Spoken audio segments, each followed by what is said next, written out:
Hace un ratito les contábamos que hoy es el Día Mundial de la Lucha contra el HIV-Sida y recibimos al doctor Santiago Ramírez, quiero decir bien su nombre, médico infectólogo, a quien le agradecemos que haya venido para contarnos un poco acerca de lo que significa conmemorar este día, ¿no? Porque es una lucha de muchos años que afortunadamente tiene bastantes buenas novedades alrededor del mundo en estos últimos años, ¿no? Ante todo, gracias por la invitación y sí, es como vos decís, hoy en día el panorama dentro de lo que es la infección, la pandemia, el HIV, es más que optimista.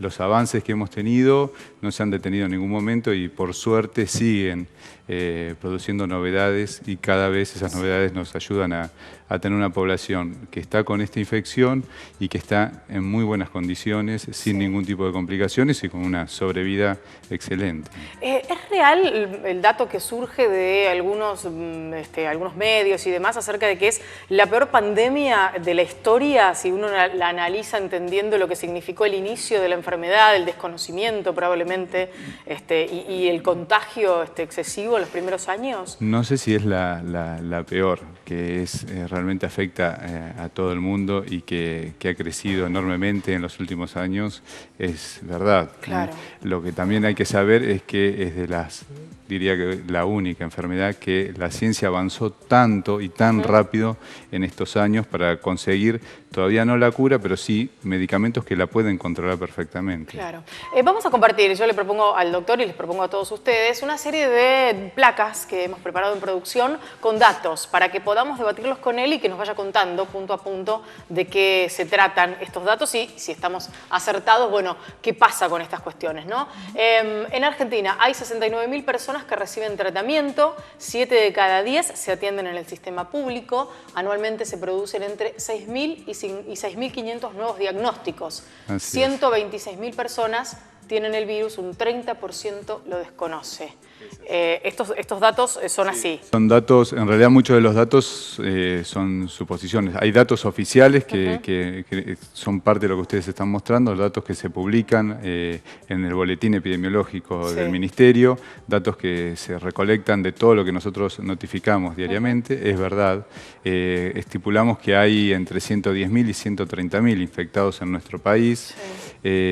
Lo importante es, como bien decía ahí la placa, hay muchos de ellos que están con tratamiento y de esos 110.000 o 130.000 el problema que tenemos es que no están todos diagnosticados. Claro. Ahora, a propósito de no estar diagnosticados, yo pensaba, ¿no?, que siendo tan sencillo el estudio, porque es simplemente un estudio de sangre, que haya esa suerte de, si se quiere, impedimento, iba a decir moral, pero no sé si es moral la palabra, pero algo parecido a eso, que tiene que ver con la necesidad de que uno tenga que autorizar con la firma. El médico le dice, bueno, yo necesito que me firmes acá para autorizar que vas a hacerte un análisis.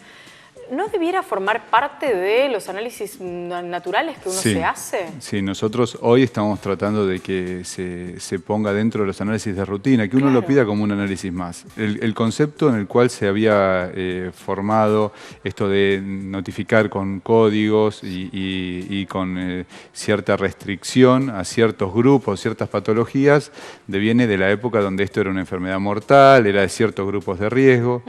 Desde hace más de 10 años ya no existe eso, es decir, es raro que hoy una persona se pueda morir de VIH si hacemos un diagnóstico temprano. Entonces, eso ha cambiado. Hoy contamos con tratamientos que entonces, como te comentaba, van a andar muy bien estos pacientes y ya no es más un grupo de riesgo. Hoy la población, si ustedes lo ven, la población que ha crecido es la población que se contagió por vía sexual y principalmente una de las vías es la heterosexual. Es decir, a diferencia de lo que era el mito del inicio. No existe más, si bien la prevalencia de la infección es más alta en hombres que tienen sexo con hombres y en transexuales, lo que uno tiene que saber que donde ha crecido enormemente en los últimos años es en la población heterosexual.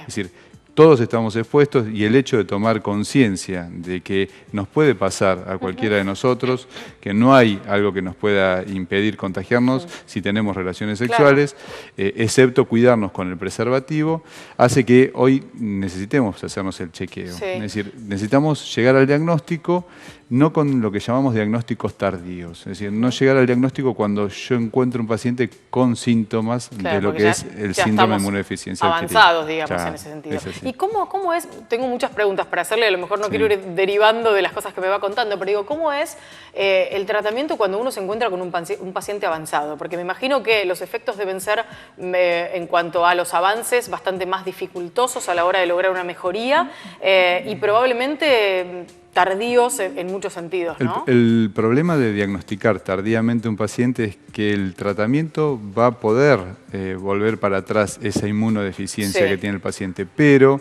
al diagnosticarlo tardíamente seguramente tiene alguna otra enfermedad oportunista, lo que llamamos enfermedades que se aprovechan de esa inmunodeficiencia y entonces a veces complejizan mucho más el tratamiento. Entonces, hoy el concepto que tenemos que tener presente es esta enfermedad no es una enfermedad mortal, es una enfermedad que la podemos diagnosticar tempranamente, la podemos controlar con medicamentos que por suerte tenemos en nuestro país gratuidad para conseguirlos, no hay ningún problema. Y con eso no solo vamos a tratar de proteger a ese paciente, sino también un concepto epidemiológico que se ha puesto en el tapete desde ya hace más de un año, en el cual sabemos que si yo a ese paciente lo diagnostico y le doy tratamiento, ese paciente va a estar indetectable, si voy a frenar el virus en su cuerpo y con el virus frenado, ese paciente es raro que pueda contagiar a otra persona. Esto es muy importante lo que está diciendo, es un gran dato. Ahora también me pregunto qué pasa con el tema de los jóvenes, ¿no? Porque quienes a lo mejor fuimos adolescentes en una época en la que el tema del VIH era un tema de suma importancia y de gran riesgo y de gran peligrosidad de vida, probablemente estuvimos como, digamos, más bombardeados con la información que nos hablaba del riesgo de vida. Al relajarse esta cuestión, hay por lo menos una sensación personal, lo digo de esta manera, a lo mejor estoy equivocada en cuanto a las estadísticas, de que los más jóvenes no lo toman como algo tan grave. Lo tienen como algo que forma parte de los riesgos que se corren, pero que no es tan grave. Sí. ¿Es así? En realidad, lo que uno nota, datos de nuestro país, para hablarte con propiedad, con datos estadísticos no los conozco de nuestro país y si realmente existen. Sí hay datos de poblaciones de hombres que tienen sexo con hombres en el primer mundo, donde el conocer que el tratamiento hace que esta enfermedad se detenga y no produzca la muerte del paciente, hace que hayan aflojado lo que pueden ser los métodos de prevención, el preservativo, y hubo más reinfecciones. Específicamente eso está documentado en poblaciones de hombres que tienen sexo con hombres.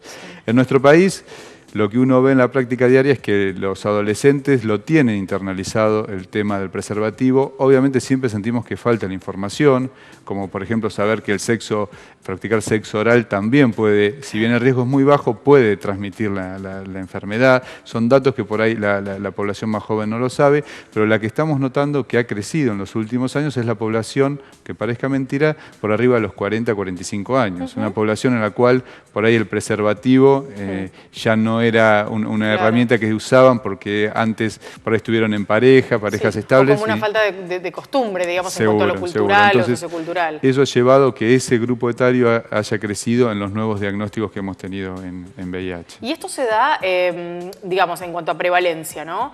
Usted hablaba recién de las parejas heterosexuales.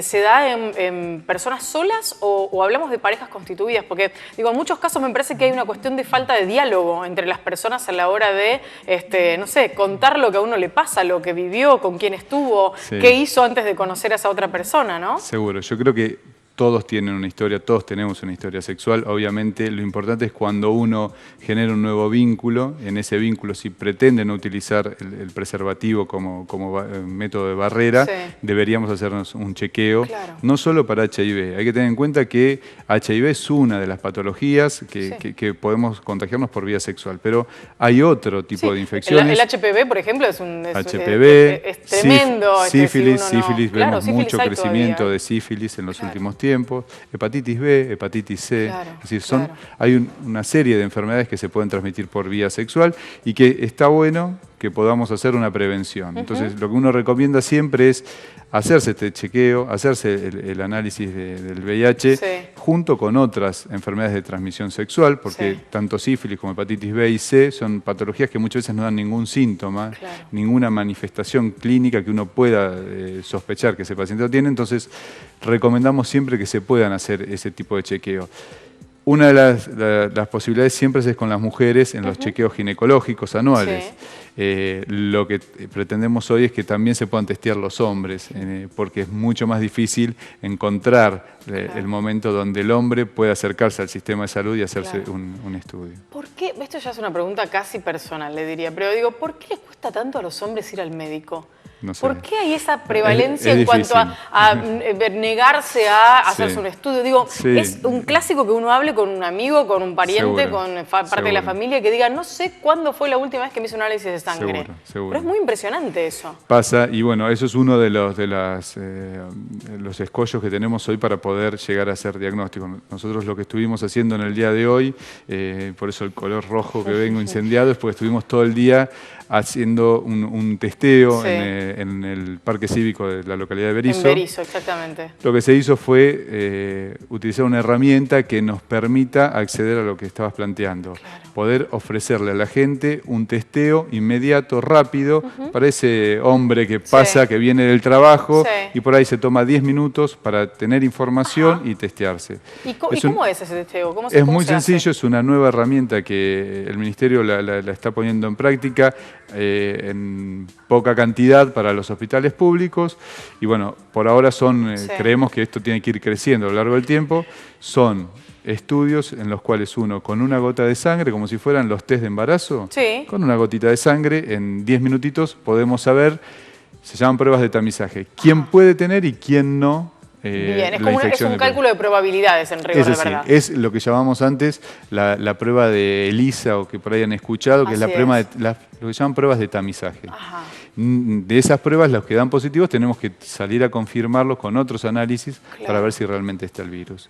Es fantástico esto, y es una herramienta nueva. ¿Cuánto tiempo hace que se está implementando? No, está hace unos años, en el país hace poco que se está poniendo en práctica. Ya te digo, el Ministerio lo está poniendo al acceso de los sistemas de salud público, pero en poca cantidad. Hoy los tenemos por ahí restringidos a ciertos grupos en los hospitales públicos.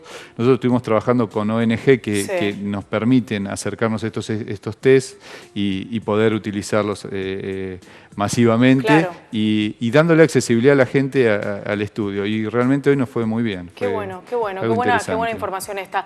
Doctor, para ir cerrando, cosas básicas que tienen que ver con la prevención, fundamentalmente. Digo, el uso del preservativo, pero ¿cuáles son las otras cosas que uno no puede desconocer a la hora de tener relaciones sexuales, que es lo más normal del planeta para cualquier persona, digo, pero sabiendo que existe el riesgo de tener un contagio de una enfermedad de transmisión sexual, una de las cuales puede ser el HIV?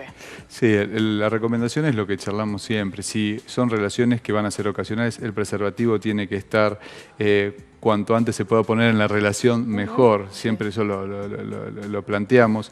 Saber lo que charlamos inicialmente, que el sexo oral también puede llegar a contagiar para el que lo practica. Es decir, la saliva no contiene no tiene posibilidad de transmitir el virus. Sí, los fluidos genitales y el semen.